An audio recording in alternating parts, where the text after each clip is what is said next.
5 en français. Donc vous avez le genre narratif, le genre poétique, on a le genre théâtral, le genre épistolaire et le genre argumentatif. Donc ces 5 genres-là, ils peuvent s'accompagner de sous-genres également. Donc on va faire un petit peu le tour, genre par genre, de ce qu'ils regroupent. Donc, sachant qu'un genre, c'est quelque chose qui regroupe des productions littéraires selon des points communs qu'elles ont, au final. Donc par exemple, pour le genre narratif, on trouve le roman. Donc le roman, c'est quoi? C'est un récit avec des personnages. Vous avez aussi plusieurs faits, vous avez plein d'événements qui se passent dans ce roman avec des personnages qui se croisent. Et donc, il est écrit en prose. Et donc, par exemple, pour le roman, on a Victor Hugo. En général, c'est assez long. Et donc, vous avez un narrateur qui souvent est omniscient, ça veut dire qu'il sait tout ce qui se passe au niveau de ses personnages, tout le ressenti. Et donc, ce narrateur raconte une histoire. Voilà, ça c'est pour le genre narratif. Et donc, c'est souvent des récits qui sont fictifs, même si parfois ça peut être inspiré de faits réels. Et vous avez plusieurs types de romans, ça peut être des romans policiers, des romans de science-fiction, il y a des catégories de romans, mais ça reste des romans dans le genre narratif. Ensuite, vous avez la nouvelle. La nouvelle, c'est un peu le modèle réduit du roman, c'est-à-dire que vous avez moins de personnages, vous avez moins d'événements, c'est un roman en plus petit, c'est toujours en prose, c'est plus court, ça peut se lire d'une traite. Et la particularité de la nouvelle, c'est qu'il y a une chute. C'est ça. En fait, il y a une chute qui vient contraster avec le reste de la nouvelle. Donc, ça peut être par exemple, vous avez Guy de Maupassant, qui est très connu pour écrire des nouvelles. Vous avez aussi dans le registre, dans le genre littéraire narratif, vous avez également l'autobiographie. Alors, l'autobiographie, c'est un roman. La particularité de l'autobiographie, c'est que le narrateur et l'auteur sont les mêmes. Ça veut dire que c'est l'auteur qui raconte soit un passage de sa vie, soit toute sa vie dans un roman. Et donc, cette narration s'accompagne en général avec le recul d'une introspection. Donc, ce narrateur donne son avis sur ce qui s'est passé des années plus tard, et donc c'est un bilan. En général, c'est un bilan de la vie. Voilà. Ensuite, vous avez également le conte. Donc, le conte, c'est un monde merveilleux avec une histoire qui se déroule dans un pays lointain avec des événements qui sont fantastiques. On trouve des personnages comme des fées ou des magiciens. Dans un conte, vous avez l'intervention de la magie, par exemple. Et la particularité du conte, c'est qu'il a toujours une fin heureuse. Un conte ne peut pas se finir mal. Par exemple, Charles Perrault a écrit des contes. On peut penser aux contes de Walt Disney, par exemple, aussi, même si là, c'est pas de la littérature à proprement parler, mais les contes des Mille et une nuits. Donc, tous les contes, en général, on dit que c'est réservé aux enfants, mais moi je trouve que c'est pas vrai. Tout le monde peut lire le conte, il y a toujours quelque chose à en analyser, et vous avez toujours des mécanismes qui sont très intéressants dans les contes. Donc ça. Et vous avez un sous-genre qui est le conte philosophique. Le conte philosophique, lui, il comporte une morale qui pousse un petit peu plus le lecteur à réfléchir. Voilà, c'est plus poussé.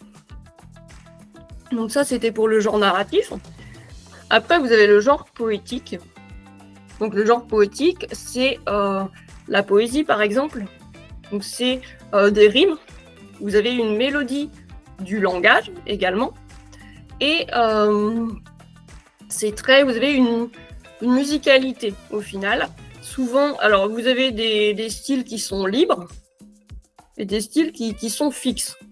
C'est-à-dire que parfois vous avez un nombre de strophes imposées. Parfois vous avez des rimes qui sont imposées aussi. Ça dépend du style. Mais voilà, la poésie est plus réglementée, on va dire. Donc, par exemple, ça c'est pour la poésie. Vous avez un poème qui s'appelle le rondeau. Le rondeau, c'est par exemple, il doit faire 8 ou 10 syllabes.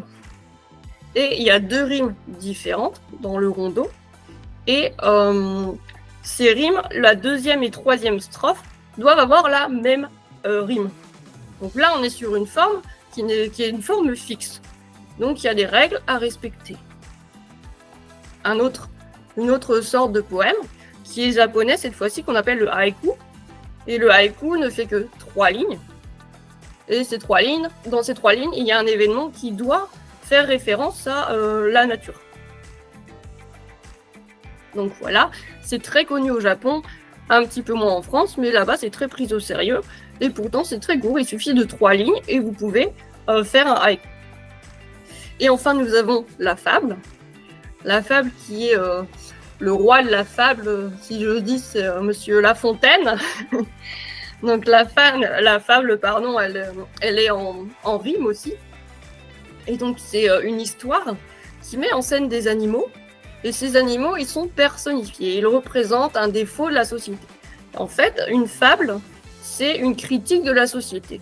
Et ces animaux vivent une histoire et il y a une morale dans la fable.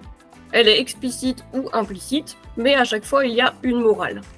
Et donc, c'est pour à la fois critiquer la société, mais aussi faire réfléchir le lecteur. Donc ça c'est pour le genre. Ça, c'est pour le genre poétique. Ensuite, on a le genre théâtral. Alors, le genre théâtral, il est un peu particulier. Cette fois-ci, il n'a pas une particularité, il est vraiment très particulier à lui tout seul, puisque, à la base, une pièce de théâtre se joue devant un public, sur scène, avec des dialogues, des monologues, des indications scéniques qu'on appelle des didascalies. Donc ça, c'est quand la pièce de théâtre est écrite et transférée dans un roman. Mais du coup, c'est très spécifique en fait. Donc ça, c'est le théâtre. Et on a beaucoup de théâtre classique, on a aussi beaucoup de théâtre moderne maintenant. C'est un genre qui a évolué avec le temps et qu'on trouve encore aujourd'hui, en fait. Donc ça, c'est assez intéressant de voir qu'il fait toujours partie de notre quotidien et que ce n'est pas juste un classique qu'on étudie. Ensuite, vous avez le genre épistolaire. Donc le genre épistolaire, sa particularité, c'est que il se réfère à des correspondances de lettres. Par exemple, Madame de Sévigné, qui a entretenu une correspondance épistolaire avec sa fille pendant des années, eh bien ça c'est retracé dans un livre, en fait, dans un roman.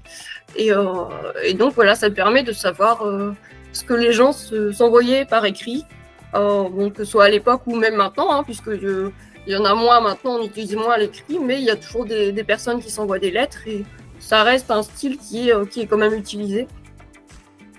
Et donc, pour finir, vous avez le genre argumentatif, et dans lequel on trouve les essais ou les discours, qui sont, ce sont des textes dans lesquels l'auteur va défendre un point de vue et essayer de convaincre son lecteur de rejoindre sa cause, de rejoindre son point de vue. Par exemple, Montaigne a écrit beaucoup d'essais. Et donc vraiment la particularité, c'est d'essayer d'aller chercher le lecteur et lui dire voilà, moi ce que je pense de ça, t'es pas d'accord avec moi. Si, t'es pas d'accord avec moi? Si, t'es d'accord avec moi. Et donc voilà, il y a beaucoup d'argumentation. Donc voilà pour les 5 genres littéraires qu'on peut trouver avec les exemples qu'on peut leur donner.